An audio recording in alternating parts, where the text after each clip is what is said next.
Santa amada igreja, com a paz do Senhor Jesus, amém? Amém. Glórias a Deus, manhã gloriosa, né, na presença do Senhor, domingo, culto da família, e hoje um culto mais que especial, né?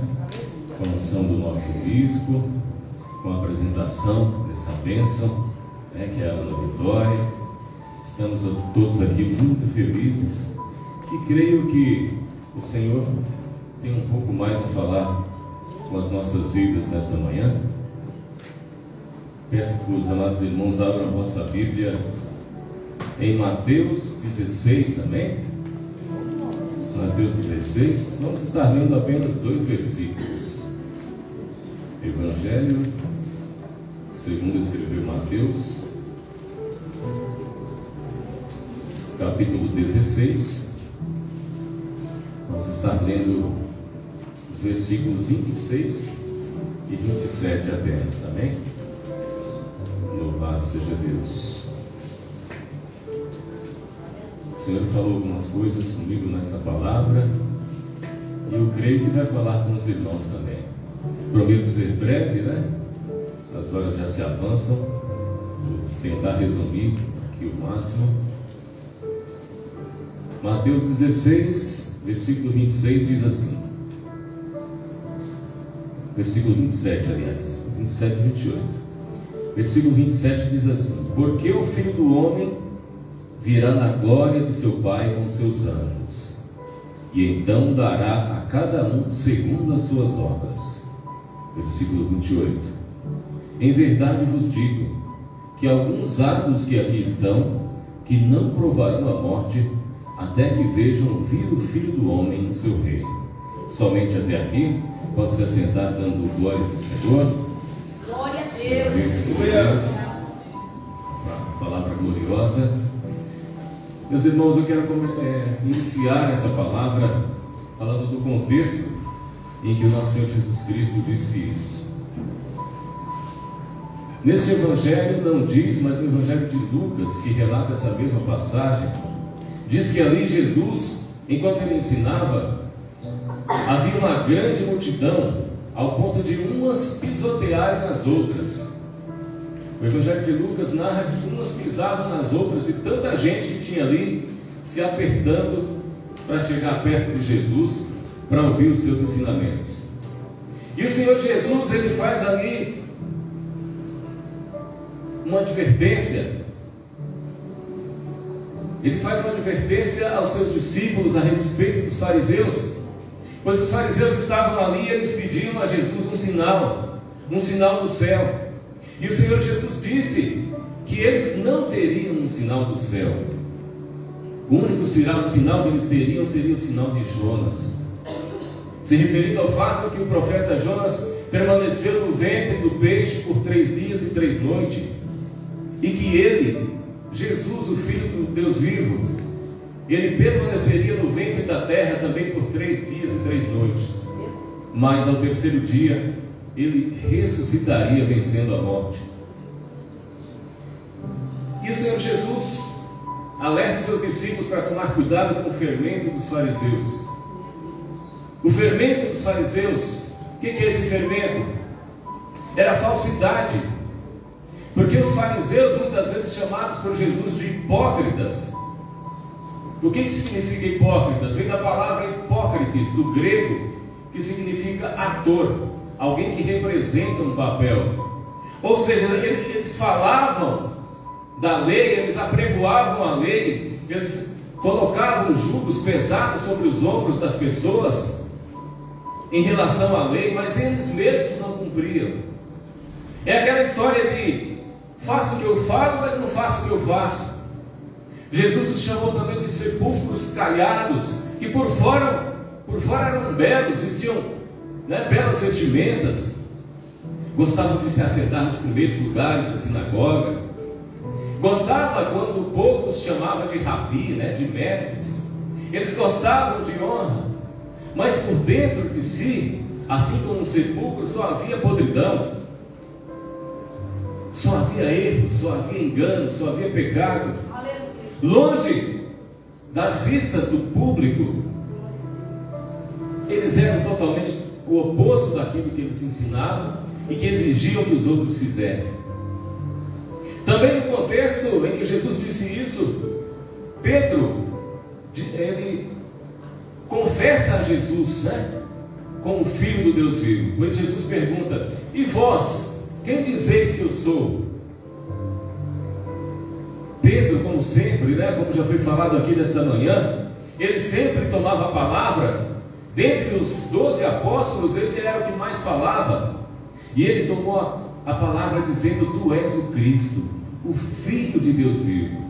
Pois Jesus havia perguntado aos discípulos o que o povo estava falando sobre ele. Aí os discípulos disseram: uns dizem que tu és Elias, outros dizem que é João Batista, outros dizem que é Jeremias. E Pedro, verdadeiramente inspirado ali por Deus, ele diz: tu és o Cristo, o Filho do Deus vivo. Louvado seja Deus. E Jesus diz: não foi o sangue nem a carne que lhe revelou isso, mas o meu Pai que estás no céu. Louvado seja Deus. Só, irmãos, que 2 versículos depois, Jesus tem que repreender a Pedro. Por quê? Porque Jesus começou a falar aos seus discípulos de tudo que ele havia de passar, que era necessário que ele fosse até Jerusalém, que era necessário que o Filho do Homem padecesse na mão ali dos chefes religiosos, dos chefes dos fariseus, que ele padecesse, que ele fosse morto para ressuscitar ao terceiro dia. E Pedro, sanguíneo como sempre, puxa Jesus de lado e o repreende, dizendo: Senhor, apieda-te de ti, tem compaixão de ti, nada disso vai te acontecer, Senhor. Como quem dissesse: nós vamos deixar, o Senhor não está sozinho. E aí Jesus o repreende e diz: para trás de mim, Satanás, porque tu, Pedro, tu não vês as coisas de Deus, mas tu compreendes somente as coisas dos homens. Aquele mesmo Pedro que foi exaltado por Cristo, que foi usado por Deus, um pouco depois ele dá brecha e ele é usado pelo inimigo para se opor ao plano de salvação. Plano esse que estava traçado desde antes da fundação do mundo, pois Deus, na sua onisciência, ele já sabia que o homem iria cair e que o homem necessitaria de um Salvador. Jesus também deixa claro que quem quiser seguir a Jesus deve negar-se a si mesmo, deve tomar a sua cruz e segui-lo.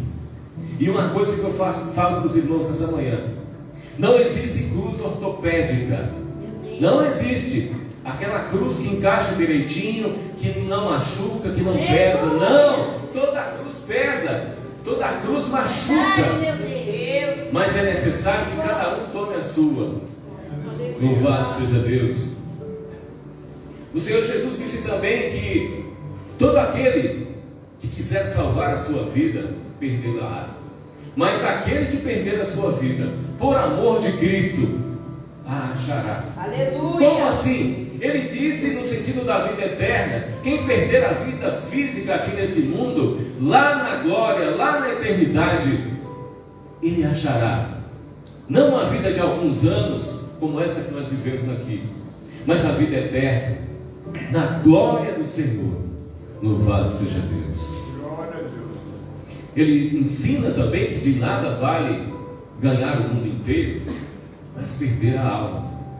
Quantas pessoas nós vemos se dedicando a sua vida, muitas vezes não dá nem atenção para a família, acha que não tem tempo de, vamos na igreja, vamos buscar o Senhor. Não tem tempo para isso. Preciso cuidar das minhas coisas, preciso cuidar dos meus negócios, preciso ganhar dinheiro para pagar as minhas contas. Mas de que adianta?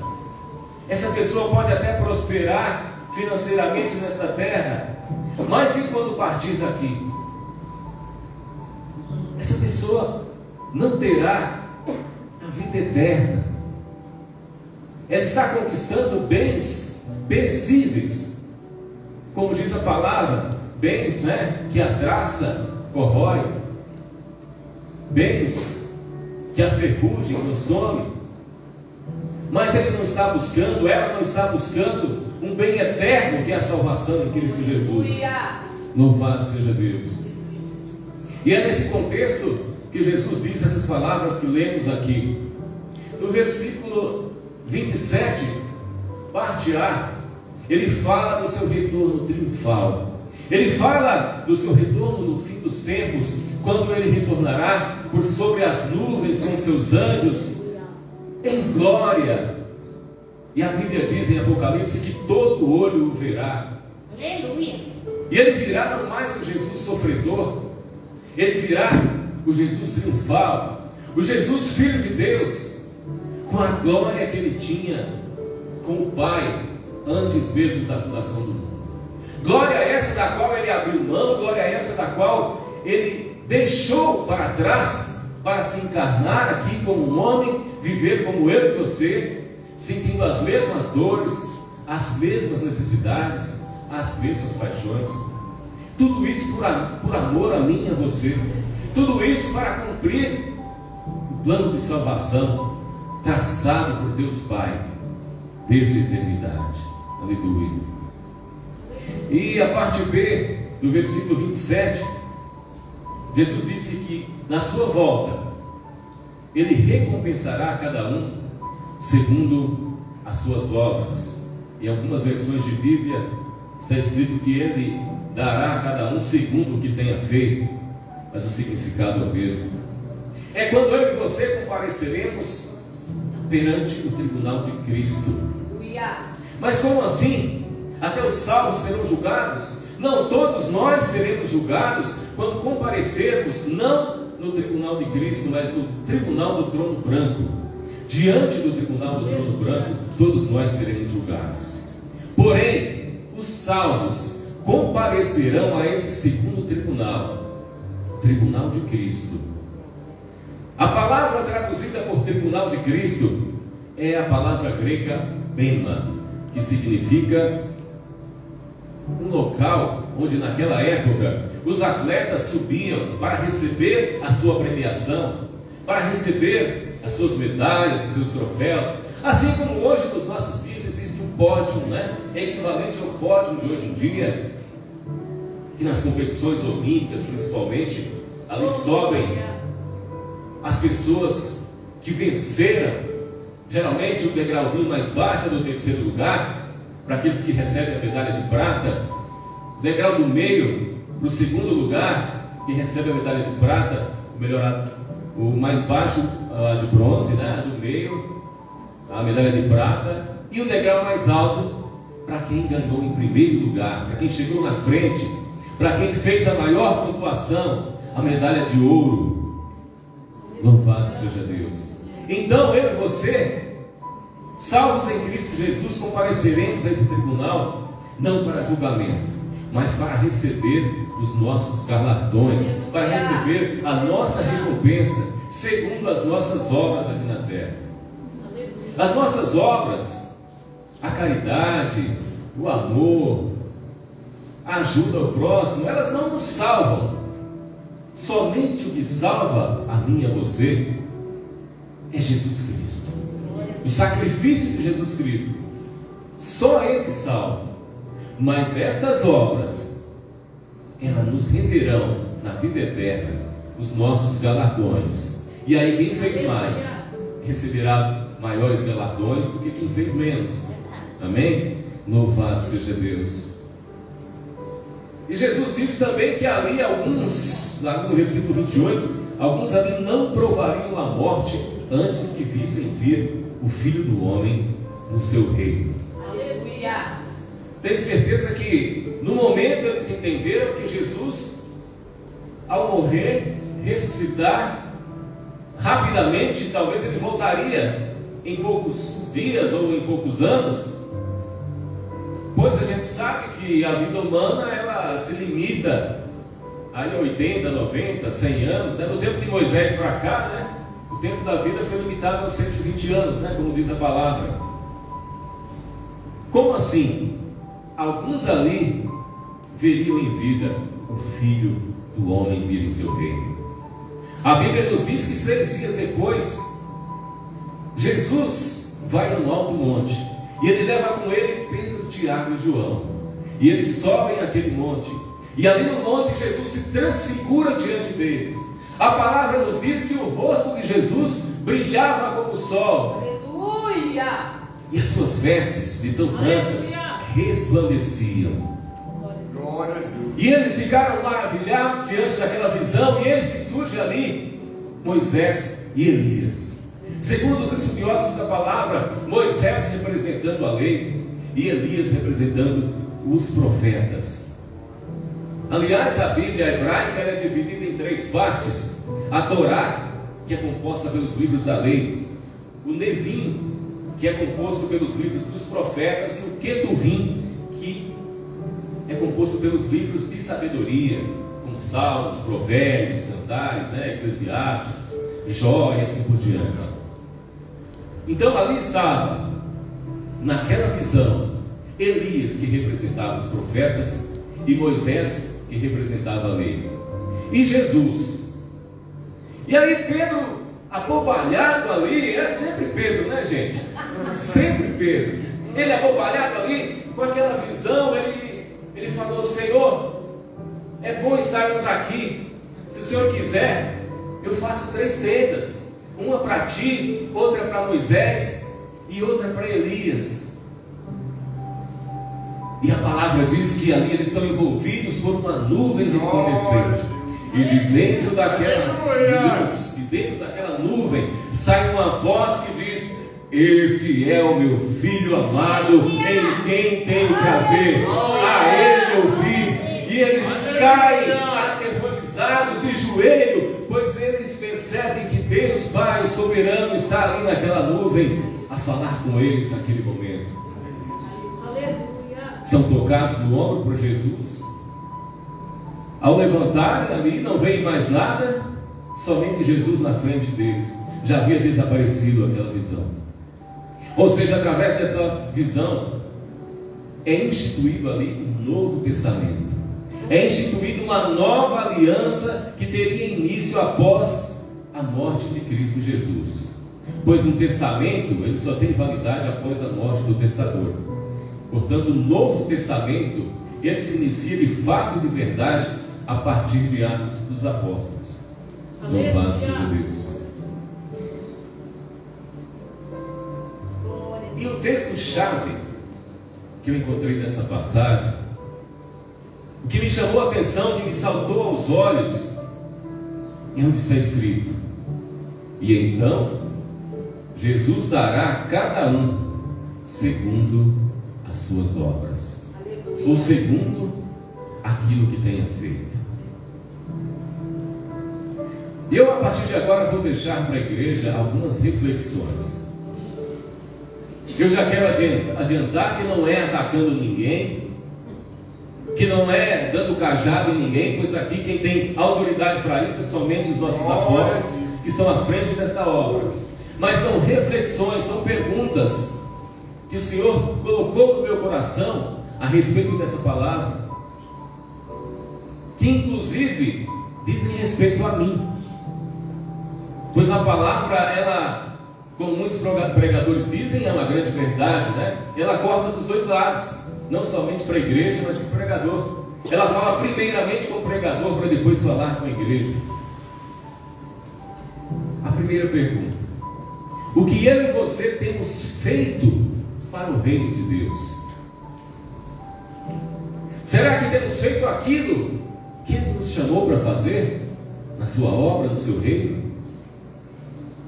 Será que temos nos empenhado para fazer o nosso melhor? Ou será que temos feito a obra de Deus relaxadamente?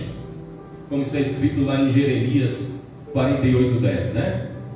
Jeremias 48:10 diz que maldito é aquele que fizer a obra do Senhor relaxadamente. Palavra dura, mas que a gente precisa se atentar a isso, precisa refletir sobre isso. Louvado seja Deus. Temos feito o nosso melhor?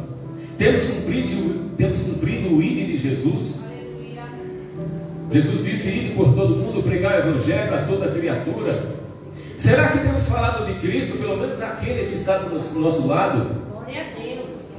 Em casa, na rua, no trabalho. Temos falado de Jesus? Temos falado que Ele é bom? Temos falado que Ele morreu por nós, para que tivéssemos a salvação, para que hoje fôssemos libertos dele? Bendito seja Deus. A segunda pergunta: o que temos feito para o nosso próximo?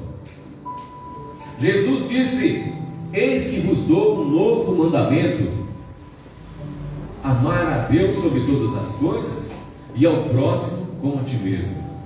Será que eu e você temos amado o nosso próximo de verdade? Ou será que temos olhado somente para a nossa própria necessidade, para o nosso próprio umbigo? Será que temos ficado correndo atrás somente daquilo que nos interessa, mas deixando o irmão de lado, a irmã de lado, sem ver a necessidade deles, sem acudir, sem ajudar, sem amparar na medida do possível? Será?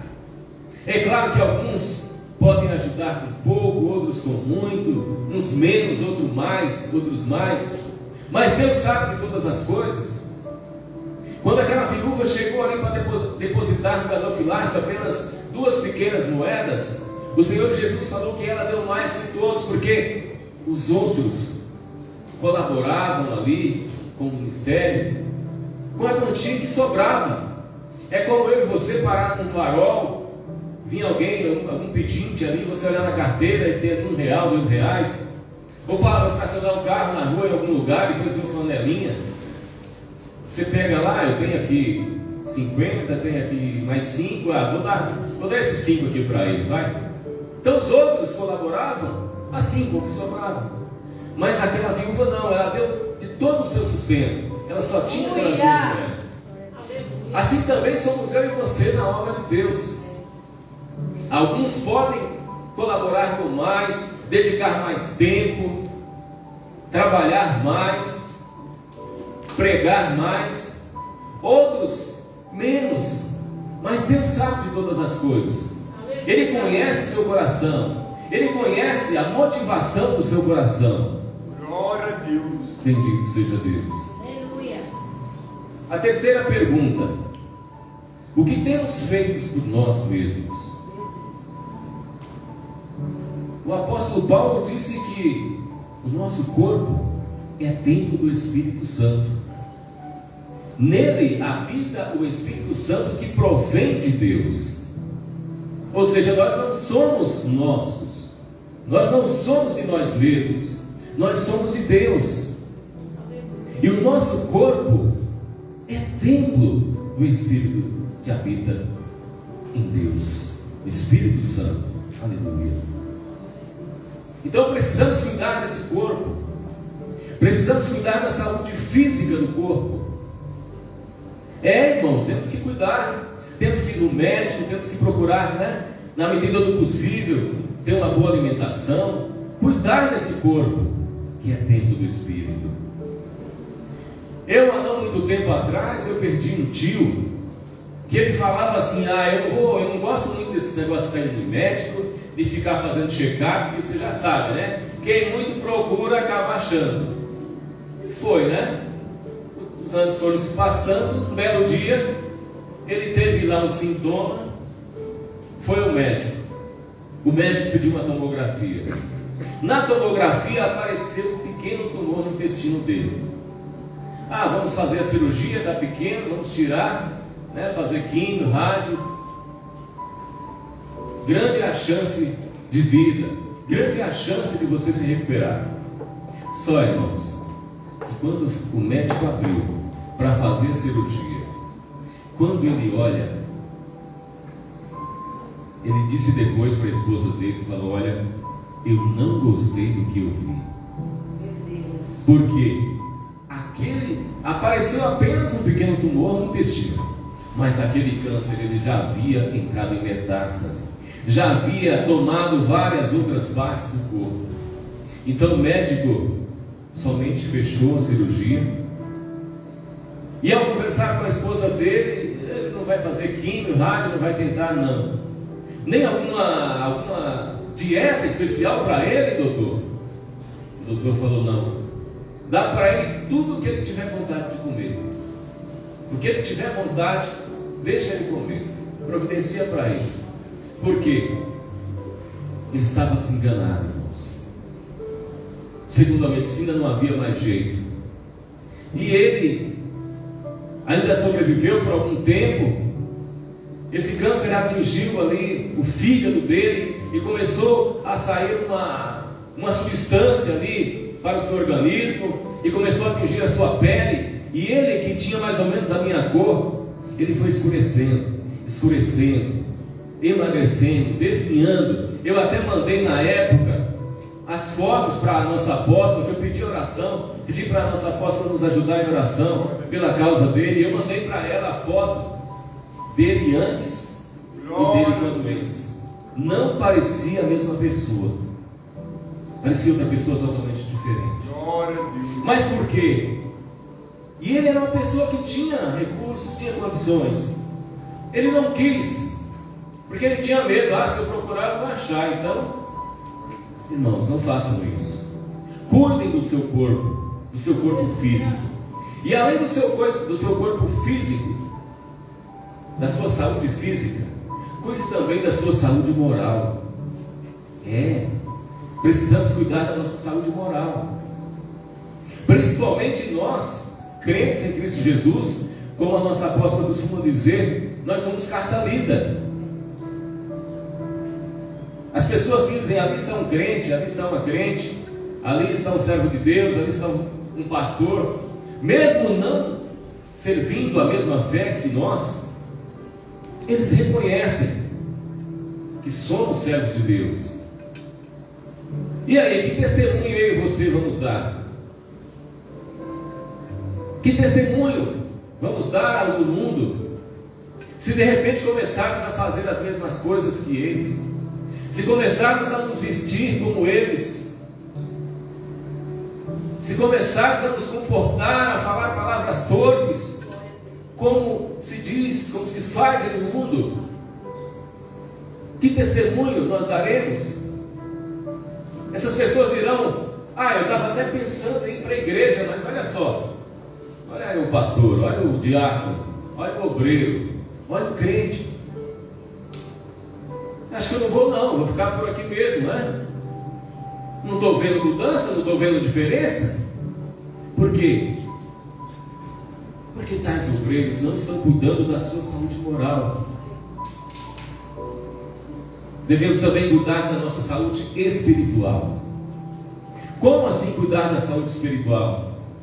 É estar sempre buscando a Deus, sempre buscando ao Senhor, sempre em oração. Pastor, mas eu não consigo ficar 24 horas por dia orando. Eu tenho que trabalhar, eu tenho que comer. Mas esteja em espírito. Quando você não puder orar a Deus com as suas palavras, com a sua boca, verbalmente, esteja orando a Deus em espírito, esteja com pensamento em Deus. Está no trabalho, Senhor, me ajuda. Senhor, vem à sua mente algum irmão que está necessitado de um milagre de Deus, de uma provisão de Deus. Senhor, estou aqui trabalhando, mas visita fulano, visita ciclano, visita meu irmão, visita minha irmã. Acorde ele, acorde ela, Senhor, naquilo que ele necessita, naquilo que ela precisa. Esteja em oração, esteja em espírito, não esteja disperso. A quarta pergunta: como eu e você seremos, entre aspas, lembrados por Deus naquele grande dia? Por que eu coloquei aspas no lembrados, né? Porque Deus, Ele é um ser onipotente, onipresente e também onisciente. São os dons incomunicáveis de Deus, né? Deus sabe de todas as coisas. Então Ele jamais vai esquecer de algo. Ele jamais vai esquecer de alguém. Quando eu digo ser lembrado por Deus, eu estou usando um recurso bíblico que muitas vezes é usado, que é o antropopatismo.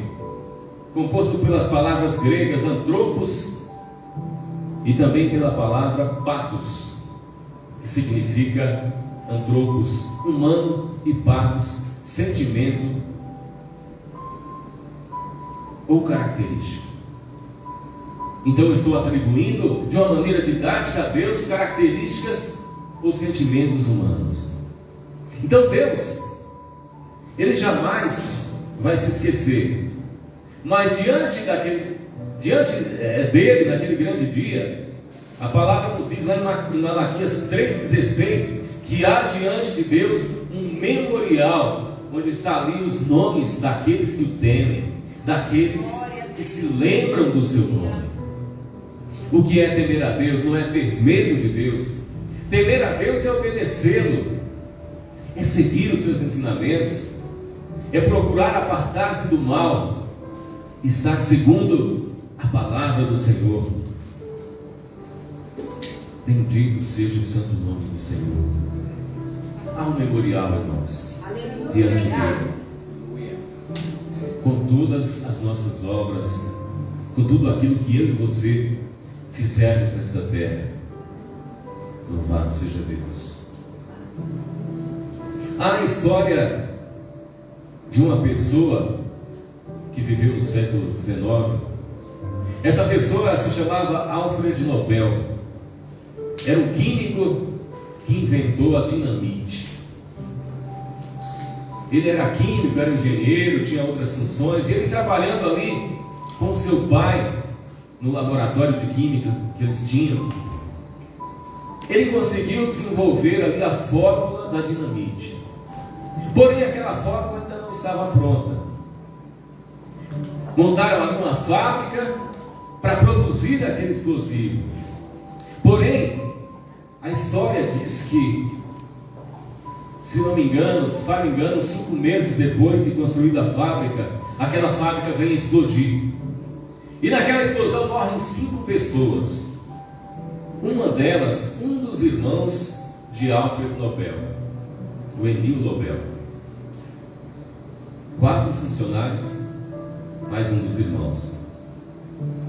E ele não desiste. Ali tudo vai pelos ares, tudo é destruído, mas ele não desiste. Ele fala: não, a fórmula é boa, eu vou continuar estudando para que essa fórmula seja estabilizada, para que não aconteça mais esse tipo de acidente. E por mais alguns anos ele continuou estudando, até que ele conseguiu descobrir um material inerte que, junto ali com a nitroglicerina que compõe a dinamite, estabilizava, para que não acontecesse, uma explosão involuntária, uma explosão fora de hora, uma explosão sem a necessidade, sem a intenção do ser humano, na utilização para algum motivo. E deu certo, e aquele explosivo passou a ser bastante utilizado em construção de estradas, de ferrovias, onde haviam aquelas rochas que antigamente era impossível remover. Através do uso desse explosivo, eles conseguiam com segurança explodir aquelas rochas, liberar aqueles espaços para fazer essas construções. E ele, ao patentear essa fórmula, ele ficou muito rico, ele ficou bilionário. Mas aconteceu algo alguns anos depois. Eis que um outro irmão dele, desta vez o Ludwig Nobel, veio a falecer. O irmão dele faleceu, e a notícia correu. E naquela época você sabe que não existia na internet, telefone, eu acho que nem telégrafo tinha ainda. Faz muito tempo. E a notícia chegou distorcida aos ouvidos de um repórter que escreveu no jornal: morre o mercador da morte. Até porque esse explosivo que ele desenvolveu com fins pacíficos estava sendo amplamente utilizado em guerras para matar pessoas. Então, esse jornalista escreveu: morre o mercador da morte. E ele falou: esse cara está maluco? Não fui eu, foi meu irmão que faleceu. Mas o repórter achou que era ele. E ele continuou lendo a matéria, onde o repórter descrevia que através da invenção daquele homem, muitas pessoas estavam morrendo em maior quantidade e muito mais rápido, inclusive nas guerras. E ali naquele momento caiu uma ficha para Alfred Nobel. Ele falou: não é assim que eu quero ser lembrado pela humanidade. Eu preciso fazer alguma coisa. E ele tinha muito dinheiro.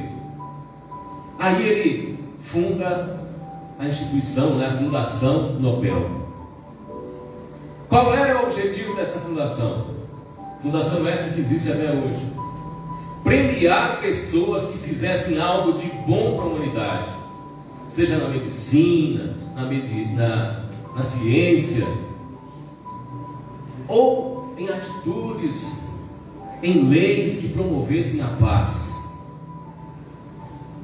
Ele falou: eu não quero ser lembrado como mercador da morte, eu não quero ser lembrado como destruidor, eu quero ser lembrado como alguém que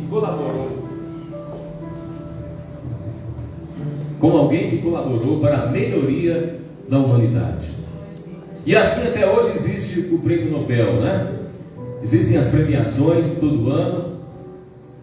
Aquelas pessoas que desenvolvem curas para doenças até então incuráveis, recebem ali o Prêmio Nobel. Pessoas que desenvolveram coisas na ciência que vêm verdadeiramente a ajudar a humanidade. Pessoas que promoveram a paz de uma maneira ou de outra, concorrem ali e recebem o Prêmio Nobel. Isso ele fez para mudar a sua imagem perante a humanidade. Agora eu te pergunto, voltando para a palavra, o que eu e você podemos fazer para mudar a nossa imagem perante Deus? De repente até aqui não temos sido fiéis, de repente até aqui não temos feito muitas coisas que agradam a Deus. Irmãos, mas é tempo de recomeçar. É tempo de recomeçar, é tempo de reconhecer os erros, é tempo de pedir perdão, é tempo de buscar o Senhor enquanto o podemos achar. Lá em Miqueias 7,19 está escrito que Deus lança os nossos pecados no mar. Existem até alguns pregadores pentecostais que dizem que Deus lança no mar do esquecimento, mas na palavra não está escrito esquecimento, simplesmente que Ele lança os nossos pecados no mar. Agora eu te pergunto, Deus por acaso Ele pode ter Alzheimer, pode ter amnésia? Não, é mais um antropopatismo, é mais uma maneira atribuindo a Deus uma característica humana. A gente pode se esquecer, a gente pode ter esse tipo de coisa, mas Deus não. Por quê? Porque Ele sabe de todas as coisas, e Ele conhece o princípio, o meio e o fim. Louvado seja Deus. Mas o que essa palavra diz quando Deus lança no mar os nossos pecados? Deus está dizendo que Ele não leva em conta, que Ele não leva em consideração dali para trás. Não que Ele esqueceu. É como eu e você quando perdoamos alguém. A gente esquece alguém que nos feriu, a gente esquece alguém que nos magoou, a gente esquece por acaso alguém que nos fez o mal? Não, a gente não esquece, mas a gente perdoa. A gente perdoa. E quando perdoamos de coração, não é que não vamos lembrar. Quando perdoamos de coração, nós não alimentaremos mais mágoa, nós não alimentaremos mais o ódio, nós teremos ali o nosso coração limpo diante daquela atitude verdadeira de perdão. Louvado seja Deus. O Senhor Deus, Ele quer comigo e com você relacionamento de pai com filho. É por isso que clamamos a Ele: ah, papai, paizinho, nós precisamos de Ti, Senhor. Oh Deus Santo e Todo-Poderoso. É por isso que o buscamos na grandeza da Sua santidade, porque eu e você somos inteiramente dependentes dEle. Algumas pessoas, de repente, em algum momento da vida, acham que não precisa de Deus. Existem aí ateus, existem pessoas de outras crenças que acham que não precisam de Deus. Outros nem creem até mesmo que Deus existe. Mas eu e você sabemos que Ele existe, e sabemos que Ele é galardoador, Ele é recompensador daquele que o busca em espírito e em verdade. Eu encerro por aqui, já agradecendo a minha oportunidade. Que as palmas venham do Senhor. Deus abençoe.